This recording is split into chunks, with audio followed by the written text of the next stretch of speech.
السلام عليكم متابعي ومتابعات قناة كيفاش حصل. أهلا وسهلا ومرحبا بكن وبكم في حلقة جديدة من حلقات قصص وملفات قضايا جرائم حدثت بإحدى مدن أو قرى المملكة.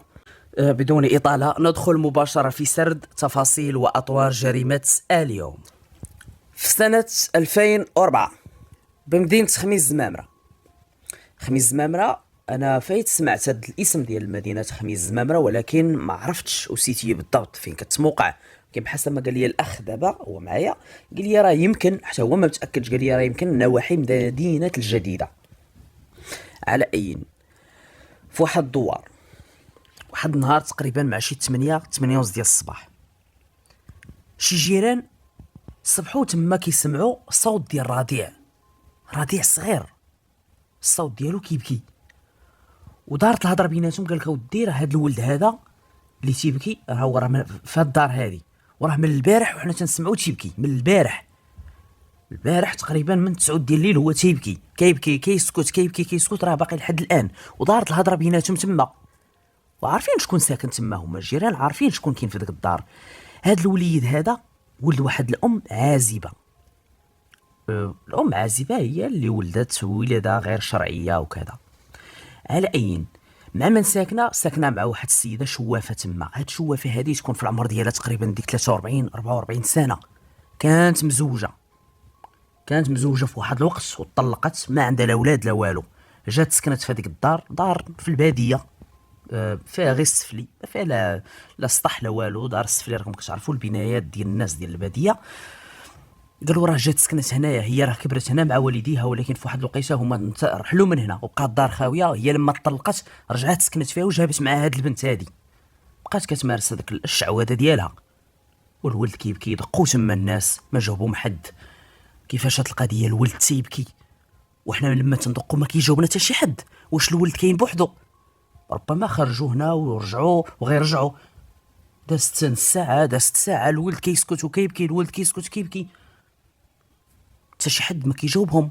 ما بغاوش يدخلوا، ما عندهمش الحق ينقزوا الحيط، رغم انه الدار اللي ساكن فيها واحد السور قصير تقريبا ديك 2 متر 20 سنتيم.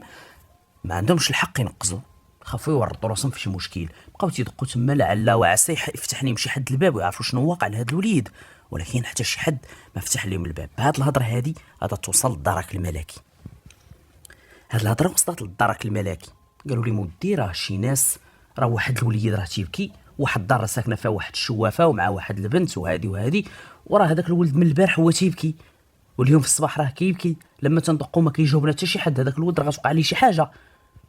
الجدرميه تفاعلوا مع هذا الامر هذا، تفاعلوا خاصه لما سمعوا بانه كاين رضيع صغير تما وما معاه حتى شي حد. خاصهم يعجلوا، خداو اذن النيابه العامه، شرحوا لها شنو واقع، عطاتهم الاذن انهم يتصرفوا في هذه القضيه هذه ويشوفوا شنو واقع تما. بالفعل جاو الجدرميه، جاو معاهم، وصلوا تما للدار، كيسمعوا الولد مره تيبكي مره تيسكت، وعرفوا من الصوت ديالو بانه رضيع. بحسب ما قالوا داك الناس تما، قال لك ودي راه ولد تكون في عمره ديك عام ونص كيبكي. ولكن هنا شنو غادي يوقع؟ لما حلوا الجدرميه بعين المكان وصلوا للدار تما، فعلا لقاو بان الولد الرضيع تيبكي. وواحد النقطه غادي يتوصلوا ليها وكمعلومه، واحد السيد تمايا قريب الدار ديالو لهاد الشوافه هذه، قال لي مودي راه انا البارح انا ومرتي هضرنا في هذا الموضوع، قلنا هذا الولد هذا تيبكي بزاف. وقبل الولد ما يبدا يبكي قال لي سمعنا واحد الخصام ما عرفنا واش هذيك الشوافه كانت كتخاصم مع ديك البنت اللي جالسه عندها. قال لي واحد الخصام اللي دام تقريبا واحد دقيقه صافي وسكتوا. ما عرفناش واش كان معاهم شي حد او هما بيناتهم، الله اعلم. هذه معلومه لما باقي الجدرميه باقي ما دخلوش للدار توصلوا بهذه المعلومه هذه، وكانت معلومه مهمه جدا. بحسب ما كيضيف هذا السيد، قال لي مودي راه من يوقع هذاك المشكل هذاك الصداع، ومن هذيك الوقيته والولد كيسكت وكيبكي وكيسكت وكيبكي. الجدرميه اش داروا؟ واحد منهم نقز هذاك الحيط، نقز الحيط. وهاد الدار هادي باش نكونوا على بينه جميعا الوصف ديالها، كاين الداخل كاينين 3 ديال البيوت، او بالاحرى 2 ديال البيوت والصالون. والوسط كاين واحد الفناء، واحد ما مسقف ما والو، يعني اللي نقز الحيط غيطيح في داك المرحل الكبير ويبدا يدخل البيت اللي بغى. كاينه واحد الكوزينه تمايا ما عندها لا باب لا والو، هذا الوصف ديال الدار. نقز واحد الجدارمي تمايا، نقز دخل لواحد البيت كيلقى الباب ديالو مفتوح، الباب ديال هذاك البيت لقاه مفتوح. لما دخل كيلقى واحد السيده أربعينيه في سن الربعينات مقتوله مذبوحه بهذا المعنى هذا. ولكن الناس قالوا ليها ودي راه كاينين جوج ديال الناس تما.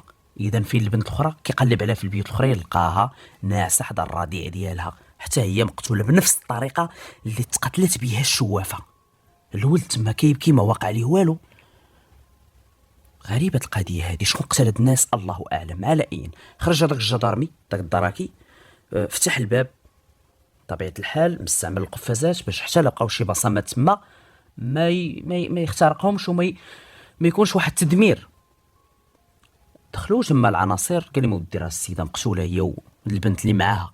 دخلوا كيديروا المعاينات ديالهم. تخبرت النيابه العامه بان الامر اللي تم الاخبار به مؤخرا راه القضيه كتعلق بجريمه قتل ديال جوج ديال النساء شابه وسيده أربعينية، عطاوهم جميع المواصفات وجميع النازله. ولكن في اطار المعاينات غادي تكتشف ما هو اهول في هذه القضيه هذه. وكاجراء اعتيادي في هذه الحالات هذه، في مثل هذه الحالات، هو تشخيص الهويه ديال الضحايا. كيخصهم ضروري تحددوا شكون هما، شكون هاد البنت منين جات، او بالاحرى كيخص لي كارت ناسيونال ديالهم. بحثوا تما لقاو واحد لا كارت ناسيونال ديال هذيك السيده الأربعينية، لقاو تما مع الوثائق ديالها، وثائق خاصه. ولكن البنت الاخرى ما لقاوش لا كارت ناسيونال عفوا ديالها. اذا تحددت الهويه ديال السيده الأربعينية، ولكن البنت هذيك الام العازبه ما لقاوش ما حددوش الهويه ديالها. خداو لي زومبرانت ديالها من الاصابع وداروا واحد البيركيزيسيون، داروا واحد المعاينه تمايا. كيقلبوا هنا كيقلبوا هنا، ما لقاوش شي حاجه اللي كتثير انتباه، شي حاجه اللي تقدر تفيد في البحث، شي اداه الجريمه او شي اثار ديال شي حاجه. ما لقاوش فهذاك البيت اللي تقتلت فيه البنت او البيت اللي تقتلت فيه هاد السيده الشوافه. ولكن لما غادي يدخلوا لواحد الصالون غادي يلقاو ما هو اهول. لقاو تما واحد الكرتونه كبيره، جبدوا منها داك القطران، جبدوا منها داك العجب العجاب ديال السحر والشعوذه، طلاسيم وصور ديال عباد الله وفيهم الخطوط والجداول وكذا وكذا. وداك الشيء كان مهوي الخوا. وهذوك المسائل تمايا لقاوش لا الصور، لقاوش لا، لقاو الفاخر، لقاو شي امور تمايا بحسب المسطره. لجميع ديك الوقت كان ضروري خاص يتم التسجيل ديالها. تم العثور على صور أشخاص كضحايا السحر وكذا وكذا وكذا كذا، مادة القطران وهذه كان واحد لا ليست كبيرة اللي لقاو تما. وتبين بحسب ما قالوا الناس تما الجدرمي في قالوا ودي هاد السيده راه مشعوذه وهذه راه شوافه وكذا كذا. وتاكدوا الجدرمي هنا بان فعلا كاينه ممارسه السحر والشعوذه عند هاد السيده هذه.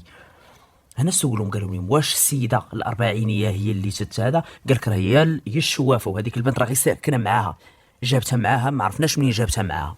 على اين قلبوا تمايا ما لقاو حتى شي حاجه اللي غادا تقدر تفيد في البحث. ما لقاوش شي لقاء او لا شي اداه الجريمه كيف سبقت وقلت. البصمات الناس ديال التشخيص القضائي التابعين للجهويه المعنيه خداو شي بصمات من الابواب، خداو من الباب، خداو من هنا، خداو من هنا.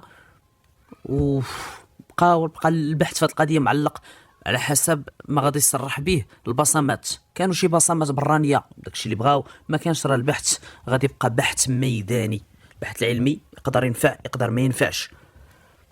ترفعوا الجثث المستودع الاموات وبداو كياخذوا الاقوال ديال هذوك الناس تما. اللي كيقولوا ودي هاد السيدات شوافه راه كبرت هنا مع والديها، ولكن راه سنين هادي تزوجات، ولما تزوجات والديها رحلوا، راه يمكن مشاو لمدينه الدار البيضاء بحسب ما سمعنا حنايا، والاب ديالها راه يمكن توفى. وهاد البنت هذه اللي معاها راه حنا ما عرفناش منين جابتها. ولكن واحد السيده تما غادا تصرح الجدرمي، قالت لي ودير هاد البنت هذه، هاد الام العازبه، انا راه كنعرف عمتها راه كاينه في هاد الدوار هذا. شكون عمتها؟ قالت لي راه فلانه. مشاو عند ديك السيده، السلام عليكم. السلام. قالوا لها واش فلانه بنت خوك؟ قالت لي ما هي بنت خويا، انا عمتها. قالوا لها في خبارك شنو وقع؟ قالت لهم في خباري شنو وقع، وراه هذيك البنت انا راه خبرت والديها، قالت لهم راه البنت ديالكم سعاد راه كذا كذا راه تقتلات، ولكن والديها متبرئين منها. شحال هذا؟ لما وقع داك المشكل ديالها ان حملت من الشارع وكذا كذا، والديها وخوتها تبرؤوا منها ورماوها الشارع. ايوا ووالديها فين كاينين؟ هنا في خميس الزمامره. قالت لي لا سيدي كاينين في مدينه الدار البيضاء. هاد بنت خوك هذه كبرت تما وعاشت تما. قالت لي كانت كبرت تما وعاشت تما، ولكن كيفاش تلاقات مع هاد الشوافه الله اعلم. واش حيت الشوافه حتى والديها كيسكنوا تما وهي قبل ما تطلق كانت ساكنه تما وتعرفت على هاد البنت الله اعلم، ولكن حنا غادي نعرفوا كل شيء في هاد القضيه هذه.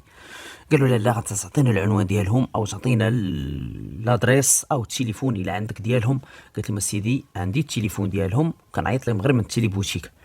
مشاو عندهم عطاتهم النمره، اتصلوا بهم الجدرميه قالوا لهم ودي راه كاين قلت لهم ودي حنا ديك البنت متبرئين منها وما كتعرفنا ما تنعرفوها. قالوا لهم ودي بنتكم راه ماتت وهذه وراه خصنا ضروري نتواصلوا معكم، ضروري نهضروا معكم وتعطيونا انتم الاقوال ديالكم. قال لهم مرحبا سيدي. قال لهم غادي تجوا عندنا المركز الترابي كذا كذا. جاو عندهم في الاقوال اللي غادي يصرحوا بهاد الناس. قال لك ودي بنتنا غلطات، بنتنا كذا وهذه وشوهتنا في الحومه وكذا وكذا وكذا، وغلطت مع واحد الولد ولد الجيران.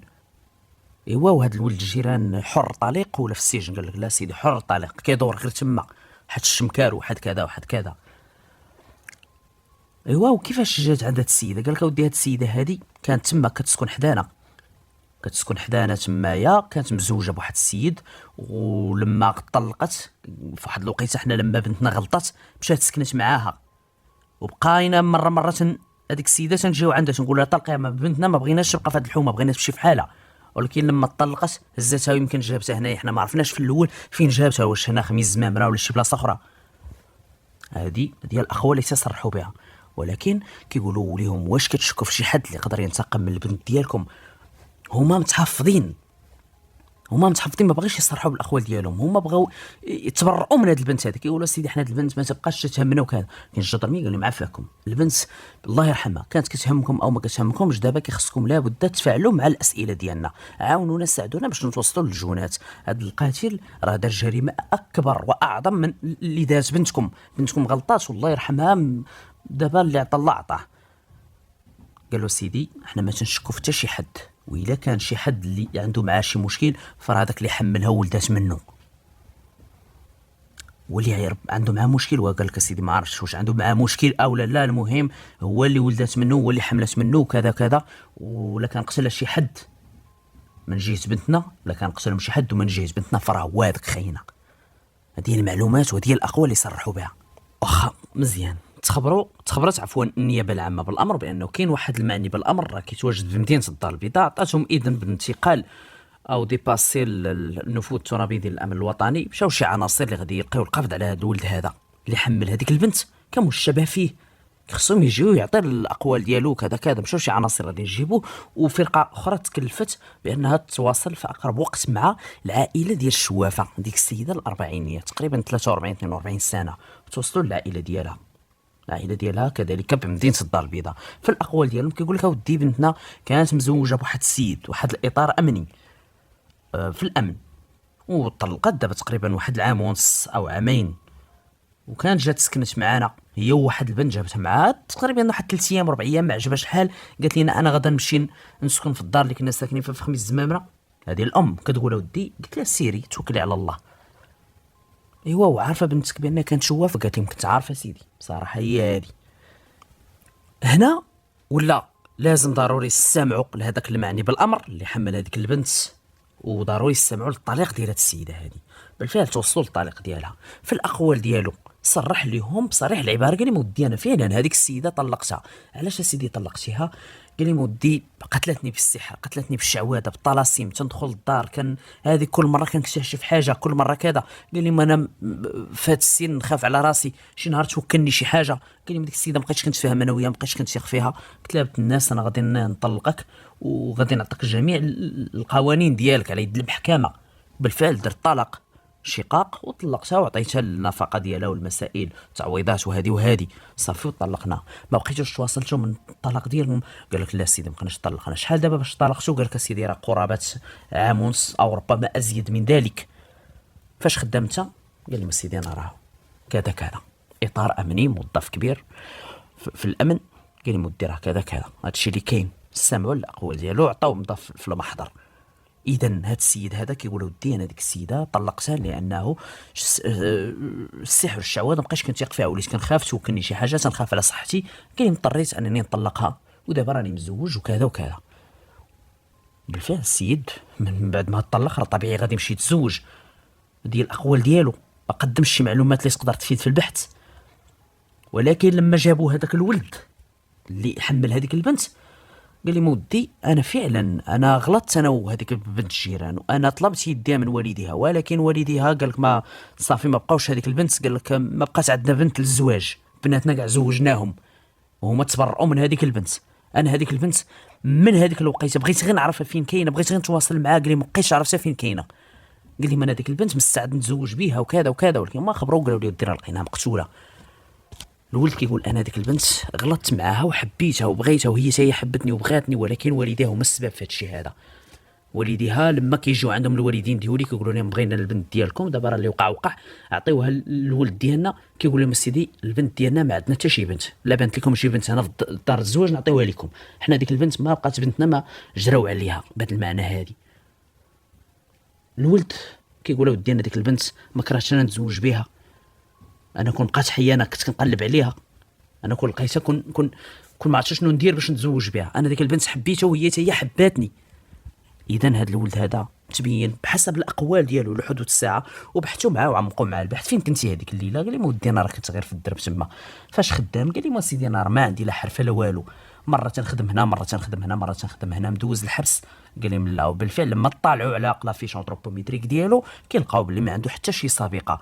ولكن السؤال اللي طرحوه المحققين في هذه القضيه، قالوا لي واش لما وقع لك المشكل مع هذه البنت، لان هي كانت قاصر لما حملت منه، كانت قاصر، كانت بنت 17 عام، قالوا لي واش والديها ما دعوكش؟ قال لي لا ما دعونيش.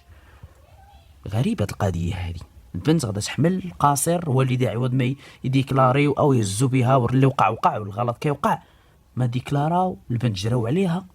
بحال هاد الاسر الله يهدي ما خلق سوء التصرف.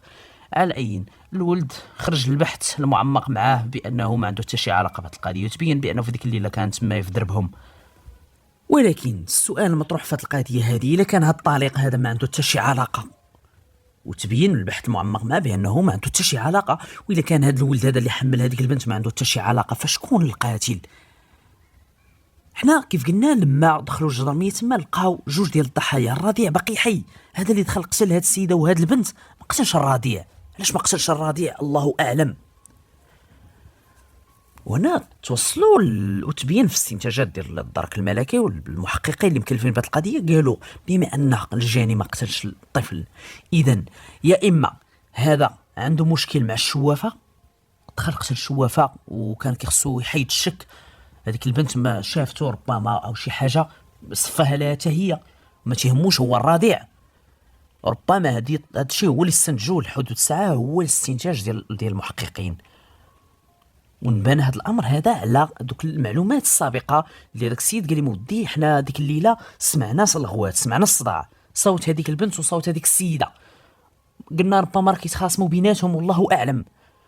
ايوا وانتم سمعتوا فايتين سمعتهم كيتخاصموا؟ قال لك لا سيدي هذيك هي اول مره، حنا واحد الدقيقه ديال الغوات اللي سمعناها، ولكن ما فهمناش شنو واقع. ولسوء الحظ في هذه القضيه حتى تقرير الطبيب الشرعي ما غاديش يفيد بشي معلومات، ما غاديش يقدم شي حاجه اللي تقدر تفيد في البحث، فقط كيشير بان الضحيتين تقتلوا بنفس الطريقه، وكانت نيه القتل عند الجاني دخل تما على ود باش يقتل، لان تقدر مثلا تضرب واحد الانسان الوجه ديالو ربما يموت، ولكن الوجه حنا كيف كنعرفوا في العقل الباطني ديالنا عارفين بان الطعنه على المستوى الوجه ما تقتلش، وإلا مات مثلا كان على الإثر ديال شي وفاة كتكون دون نية إحداثه، الضرب والجرح دون نية إحداثه، ولكن هذا مادام جا العنق ديالك وسال معاك على خاطر فهذا كانت عنده النية، عنده لانتونسيون أنه يقتل. هادشي اللي فات به البحث. واش كاين شي اغتصاب تمايا، واش كانت شي ممارسه؟ قال لي لا سيدي ما كانت لا ممارسه لا حتى شي حاجه، ما كانتش مضاجعه لا بالنسبه للشوافه ولا بالنسبه للبنت. غريب لحدود الساعه ما توصلوا المحققين في هذه القضيه لحتى شي نتيجه، البحث ما تقدم حتى شي خطوه للامام، خاصه ان الامر بدا انه كيتعلق بشي تصفيه حسابات. علاش؟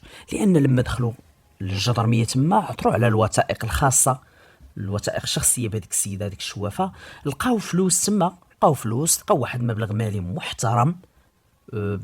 ما مصرحينش به هنايا، ولكن كاينه عبارات مبلغ مالي محترم. شحال بالضبط ما كاينش، ربما 5000 عفوا 50000 درهم، 5 مليون، 6 مليون، الله اعلم، ما عرفتش بالضبط.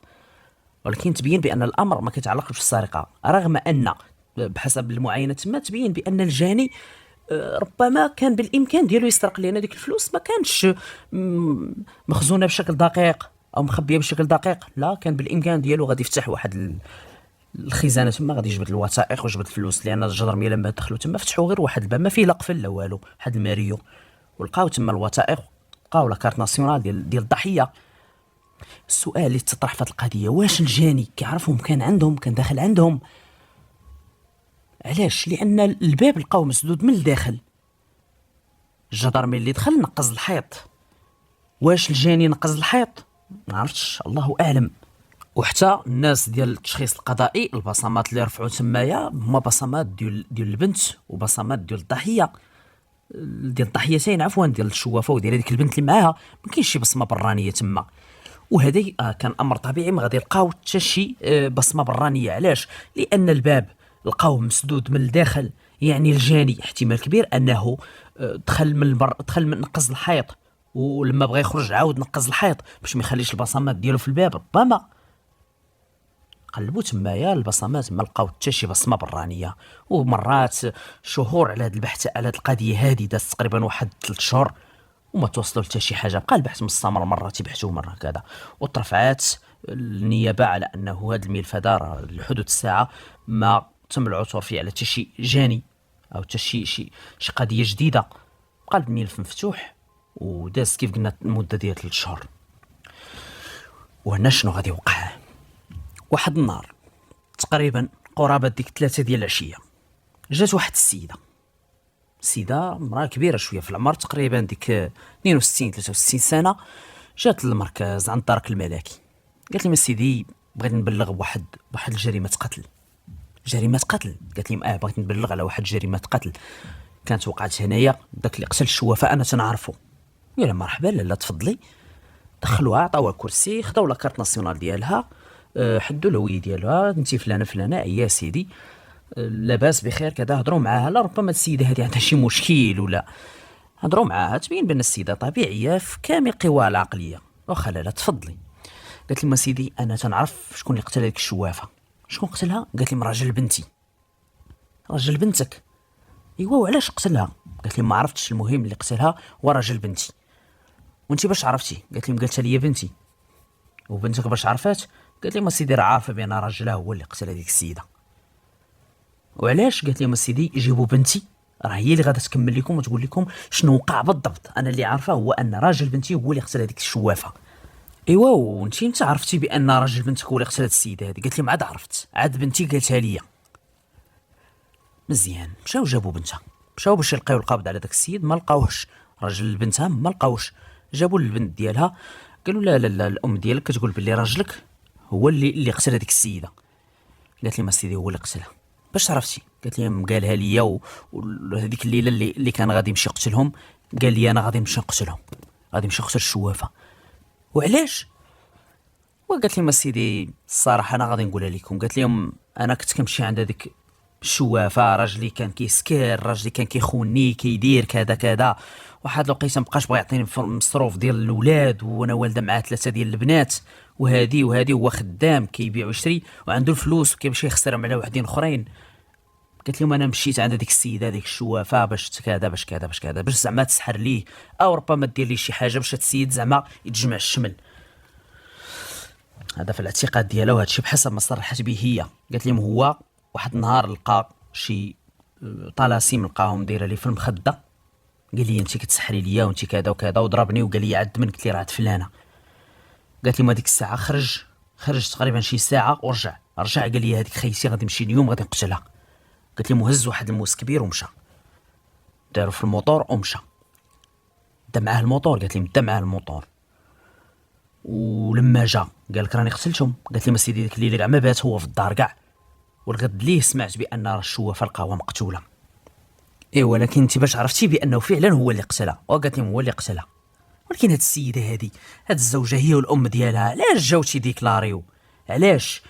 لان هاد الزوج هذا لما قتل هذيك الشوافه، واش قتلها او ما قتلهاش، ربما هما كانوا كيتسناو الامور ترجع لمجاريها وتصالح معاها ولكن السيد مؤخرا ولات كيهددها بالطلاق، كيقول لك خصنا نطلقوا، انا ما بقيتش باغي نعيش معاك، انا كذا انا كذا.